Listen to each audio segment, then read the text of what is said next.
Thank you very much, Mr. Huckman. Mr. Gill, you are now recognized for 5 minutes to present your oral testimony. Thank you, Chairwoman Waters, Ranking Member McHenry, members of the committee. I'm happy to discuss with the committee my purchases of GameStop shares and my discussions of their fair value on social media. It is true that my investment in that company multiplied in value many times. For that, I feel enormously fortunate. I also believe the current price of the shares demonstrates that I've been right about the company. A few things I am not. I am not a cat. I am not an institutional investor, nor am I a hedge fund. I do not have clients, and I do not provide personalized investment advice for fees or commissions. I'm just an individual whose investment in GameStop and posts on social media were based upon my own research and analysis. I grew up in Brockton, Massachusetts. My family was not wealthy. My father was a truck driver and my mom a registered nurse. I was one of 3 kids and the first in my family to earn a 4-year college degree when I graduated from Stonehill College in 2009.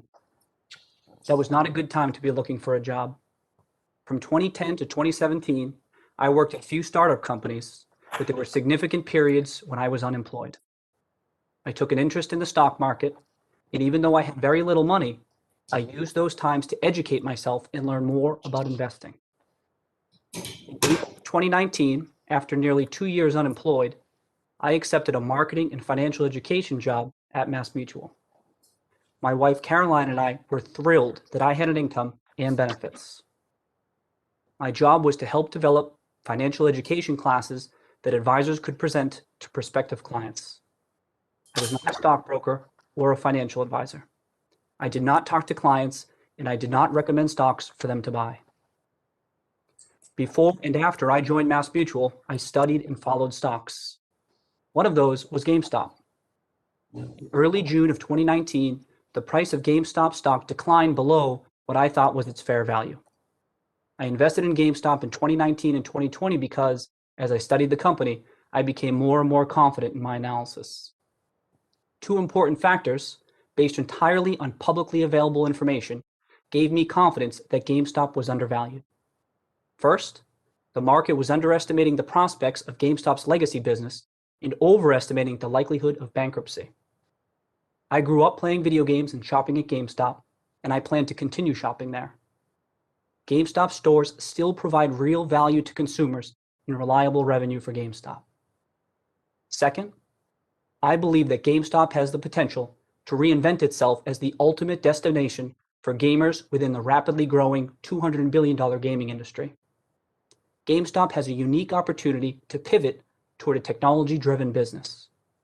By embracing the digital economy, GameStop may be able to find new revenue streams that vastly exceed the value of its business. I am hardly the only person who has advocated these points. When I wrote and spoke about GameStop on social media with other individual investors, our conversations were no different from people in a bar or on a golf course or at home talking or arguing about a stock. Hedge funds and other Wall Street firms have teams of analysts working together to compile research and analyze shares of companies. Individual investors do not have those resources. Social media platforms like Reddit, YouTube, and Twitter are leveling the playing field. The idea that I use social media to promote GameStop stock to unwitting investors and influence the market is preposterous. My post did not cause the movement of billions of dollars into GameStop shares. It is tragic that some people lost money, and my heart goes out to them. But what happened in January just demonstrates again that investing in public securities is extremely risky. As I said earlier, I consider myself and my family fortunate with our investment. When the stock price broke $20 in December, I knew my investment was a success. I was so happy to visit my family in Brockton for the holidays. The money will go such a long way for us. We had an incredibly difficult 2020. Most difficult was the tragic and unexpected loss of my sister Sarah in June. I am grateful to be in a position to give back to and support my family. As for what happened in January, others will have to explain it. It's alarming how little we know about the inner workings of the market. And I am thankful that this committee is examining what happened. I also want to say that I support retail investors' right to invest in what they want, when they want. I support the right of individuals to send a message based on how they invest. As for me, I like the stock. I'm as bullish as I've ever been on a potential turnaround for GameStop, and I remain invested in the company. Thank you. Cheers, everyone. Thank you, Mr. Gill.